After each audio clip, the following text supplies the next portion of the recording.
नमस्ते बिटिया, कैसे हो आप सब लोग। तो चलिए आज का सेशन शुरू करते हैं। So I am Jevin Bhavna and today I am going to deliver my lecture on object oriented software, object oriented estimation. So तो ये एक आपका जो टॉपिक है ये रिलेट करता है सब्जेक्ट सॉफ्टवेयर प्रोजेक्ट मैनेजमेंट से। तो एस्टिमेशन का मतलब जैसे आप लोग समझ ही गए होंगे कि किसी भी जगह पे जब सॉफ्टवेयर में हम लोग स्टार्टिंग में ही हम लोग कोशिश करते हैं कि हम लोग एस्टिमेट कर पाए कि हम लोगों का सॉफ्टवेयर की कॉस्ट क्या हो सकती है, सॉफ्टवेयर की साइज क्या हो सकती है। तो उसको करने के लिए भी हम लोगों के पास क्या है, अलग अलग मेथड्स हैं। सो यहाँ पे हम लोग क्या टॉपिक पढ़ने वाले हैं, तो यहाँ पे हमारे टॉपिक का नाम है estimation for object oriented project. मतलब जो भी प्रोजेक्ट का जो अप्रोच हम लोग यूज कर रहे हैं, जो ऑब्जेक्ट ओरिएंटेड अप्रोच हम लोग यूज कर रहे हैं, सो उसके रिलेशन में क्या एस्टिमेशन आप किस तरह से करते हैं। तो चलिए सेशन शुरू करते हैं। So object oriented metrics and estimation, object oriented projects, तो ये क्या है। So conventional software project estimation techniques require estimate of line of code and function point as per the primary driver for estimation. तो जो conventional जो हम चीजें project estimation लेते हैं, तब उसमें हम क्या करते हैं, फंक्शन पॉइंट या लाइन ऑफ कोड यूज करते हैं। सो तो इसमें because an overriding goal for object oriented project should be reuse, so LOC estimate makes little sense. Function point estimate can be used effectively because the information domain counts that are required and readily obtainable from the problem statement. So function point analysis may provide value for estimating object oriented project. So function point analysis भी हमें क्या करता है, value provide करवाता है for estimating project. But the function point measure does not provide enough granularity for the schedule and effort adjustment that are required as we iterate through the recursive parallel paradigm. लेकिन फिर भी ये इतनी अच्छी approach हम लोगों को कभी कभी नहीं प्रोवाइड करवा पाता है। तो इसके लिए हम लोग क्या करते हैं, ऑब्जेक्ट ओरिएंटेड एस्टिमेशन यूज करते हैं। तो एक सेकेंड। सो इसके अंदर क्या होता है, हम लोग ये देखने की कोशिश करते हैं। एक सेकेंड।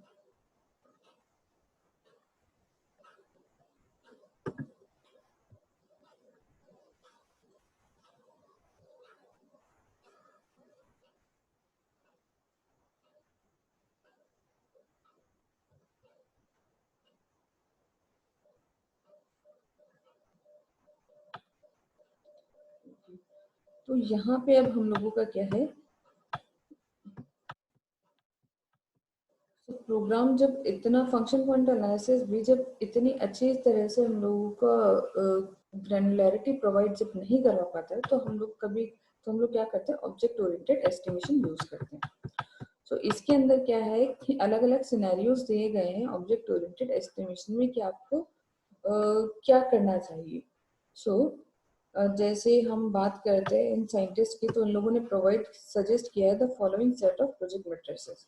जैसे तो इसके अंदर हम लोगों को पहला है नंबर ऑफ सिनेरियोज स्क्रिप्ट। तो ये क्या है, a scenario script analogous to use case is a detailed sequence of steps as that described in the interaction between the user and application. So user और उसके application के बीच में एक interaction जब हम लोग describe करते हैं, तो ये चीज किसमें हम लोगों को मिलती है, यूज केस के अंदर हम लोगों को मिलती है। सो तो वहां पे हम लोग क्या देखते हैं, तो each script is organize into triplets of the form. तो वहां पे हर स्क्रिप्ट को हम लोग क्या करते हैं, 3 पार्ट्स में डिवाइड करके भी चल सकते हैं। तो जैसे क्या है, एक है हम लोगों का इनिशिएटर होता है, एक होता है हम लोगों का एक्शन और एक होता है पार्टिसिपेंट। सो वहां पे where initiator is the object that requests for some services। तो इनिशिएटर कौन होता है, जो कुछ सर्विसेज के लिए क्या करता है, रिक्वेस्ट करता है ना। That initiates a message. Action क्या होता है, is the result of request. उस रिक्वेस्ट का रिजल्ट क्या हुआ, एक्शन कहलाया। और पार्टिसिपेंट कौन हुआ, is the server object that satisfied the request. एक ऐसा सर्वर ऑब्जेक्ट है जो उस रिक्वेस्ट से सेटिस्फाई करता है। तो उसी के कंपेयर देखा जाए उसी से, so the number of scenarios scripts are directly correlated with the size of application। सो ऐसे ही अलग अलग सिनेरियोज जो हम लोग बनाते हैं, तो वो जो सिनेरियोज हैं क्या है, डायरेक्टली कोरिलेट कर सकते हैं हम उसको with the size of application to the number of test cases that must be developed to exercise the system once it is constructed. तो ये जो सिनेरियो है उसको हम डायरेक्टली कोरिलेट कर सकते हैं किससे, applications and number of test cases जो हम लोगों के सॉफ्टवेयर में डेवलप कर सकते हैं। एक होता है हम लोगों का नंबर ऑफ की क्लासेस। अब ये क्या है, तो key classes are highly independent components. तो ये क्या है, एक ऐसा कंपोनेंट है जो क्या है एक दूसरे से इंडिपेंडेंट है, ठीक है। जो ऑलरेडी हम लोग इसमें ऑब्जेक्ट ओरिएंटेड एनालिसिस में पढ़ चुके हैं। Because key classes are central to program domain. अब इसका कहाँ यूज होता है, ऑब्जेक्ट ओरिएंटेड एनालिसिस में की क्लासेस का कहाँ यूज होता है, तो की क्लासेस एक दूसरे से इंडिपेंडेंट तो ही, लेकिन ये क्या है, लेकिन जब हम इसको पता लगा लेते हैं हमारे सॉफ्टवेयर में कि इतने इतने हम लोगों की क्लासेस बन सकती है, तो वो क्या होते हैं, key classes are central for problem domain. तो इसी की मदद से हम लोग क्या कर सकते हैं, निकाल सकते हैं कि हम लोगों का कितनी नंबर ऑफ क्लासेस बन सकती है, ठीक है। अब देखो, key classes, because key classes are central to problem domain, the number of such classes in an indication of the amount of effort required to develop the software. So ये जितनी number of हमारी classes होंगी तो वो क्या indicate करती है कि कितना अमाउंट हम लोगों को रिक्वायर्ड होगा किसी सॉफ्टवेयर को डेवलप करने में। तो हम उनकी क्लासेस की मदद से ये निकाल पा रहे हैं कि हम लोगों का सॉफ्टवेयर जो डेवलप होने में कितना एफर्ट लग सकता है। So यही है to develop the software and also the indication of the potential amount of reuse to be applied during the system development। और कितना अमाउंट ऑफ चीजें हम लोग है ना रीयूज कर सकते हैं अपने सॉफ्टवेयर को डेवलप करने में। हम लोग देखते हैं कि ऑब्जेक्ट ओरिएंटेड एनालिसिस करने के लिए हम लोग क्या चाहिए, एक तो सिनेरियोस स्क्रिप्ट चाहिए होती है जिसमें अंदर 3 चीजें होती है, वो क्या बताती है वो हम पता कर सकते हैं। क्लासेस की मदद से हम लोग पता करते हैं कि कितनी क्लासेस होगी तो उतना ही हम लोगों का एफर्ट बढ़ता जाएगा। एक है number of support classes. Support classes are required to implement the system but are not immediately related to the problem domain. मतलब ये उसकी जैसे की क्लासेस की जैसे नहीं है, क्योंकि ये प्रॉब्लम डोमेन से डायरेक्टली रिलेट नहीं करती है। Example might be GUI classes, database access manipulation classes and computation classes। तो ये कुछ उस टाइप की क्लासेस का एग्जांपल्स हैं। So in addition to the support classes can be developed for each of the key classes. Support classes are defined iteratively through recursive and parallel processes। So ये वापस थोड़ा सा आगे बढ़ गया है।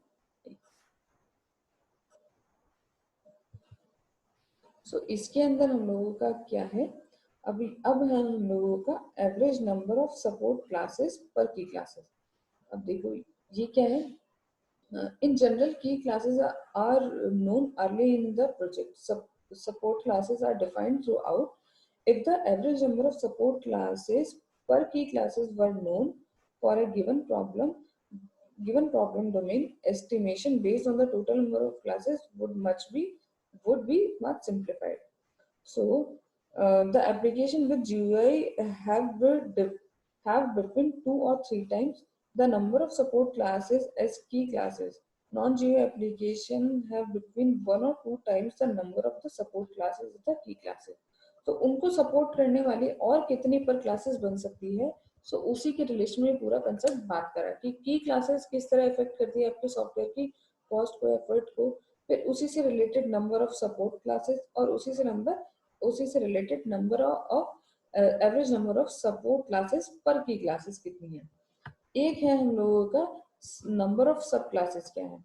सो देखो, a subsystem is an aggregation of classes that support a function that is visible to end user। तो subsystem क्या है, कुछ क्लासेस का एग्रीगेशन है जो सपोर्ट करता है फंक्शन, एक ऐसा फंक्शन सपोर्ट करता है जो किसको, एक एंड यूजर को विजिबल हो। So once the subsystem are identified, it is easier to lay out a reasonable schedule in which work on subsystem is partitioned among project staff। So इसको बनाने से क्या प्रॉफिट होता है, तो एक बार ये सब सिस्टम अगर हमें पता चल जाता है तो ये इजी हो जाता है हम लोगों के लिए क्या करना, शेड्यूल करना। शेड्यूलिंग हम लोगों के लिए इजी होता है, हो जाती है, जिसकी मदद से क्या होता है, अब सब सिस्टम हम लोग क्या करते हैं, अलग अलग प्रोजेक्ट स्टाफ में बांट के चल सकते हैं, ठीक है। अब है हम लोगों का फाइनली हम लोगों का है कि ऑब्जेक्ट ओरिएंटेड एस्टिमेशन अप्रोच क्या है।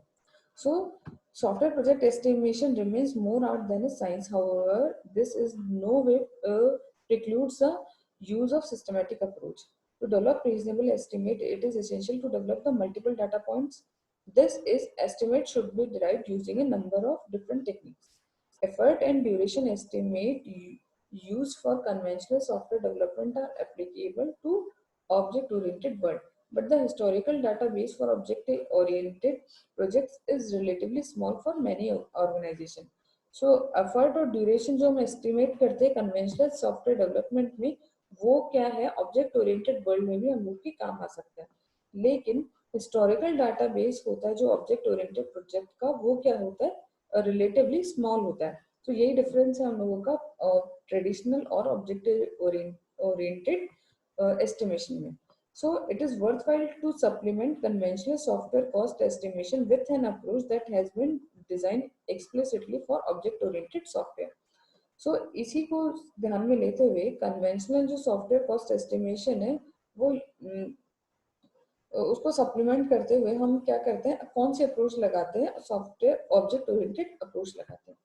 तो वो अप्रोच क्या कहती है, तो हम लोगों के तो वो अप्रोच कहती है कि उस अप्रोच में हम लोग कुछ ये पर्टिकुलर स्टेप्स हैं वो फॉलो करते हैं। जैसे तो पहला स्टेप क्या, develop estimate using the effort decomposition.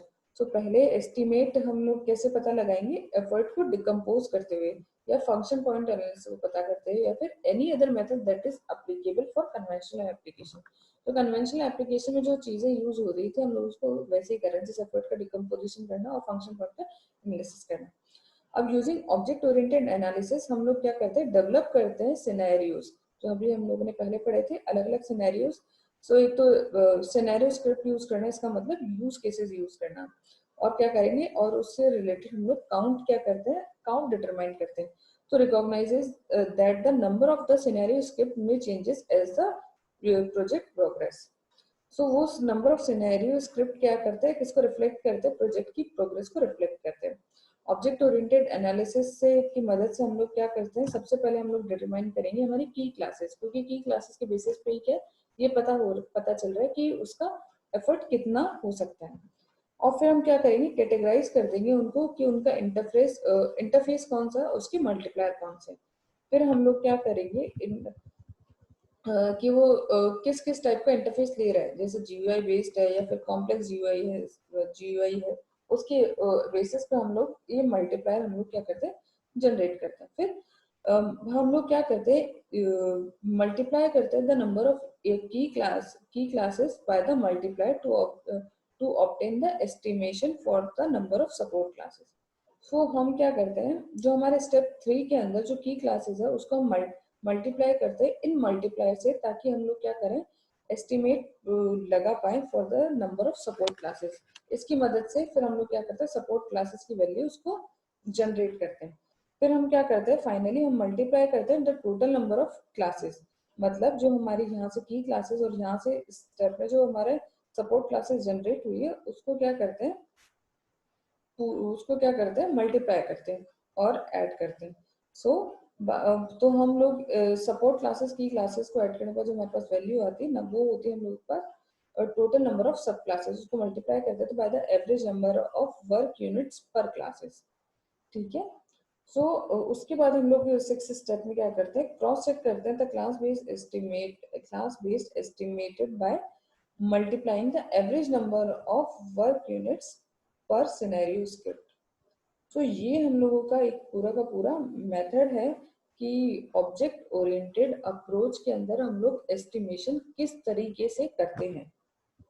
सो यही है हम लोगों का आज का topic. So thank you thank you. So I hope you all are satisfied with my today's session. If you have any query, then please mention in comment box. And this session is powered by digital version 2.0 Jyoti Vidyapith Women's University. Thank you.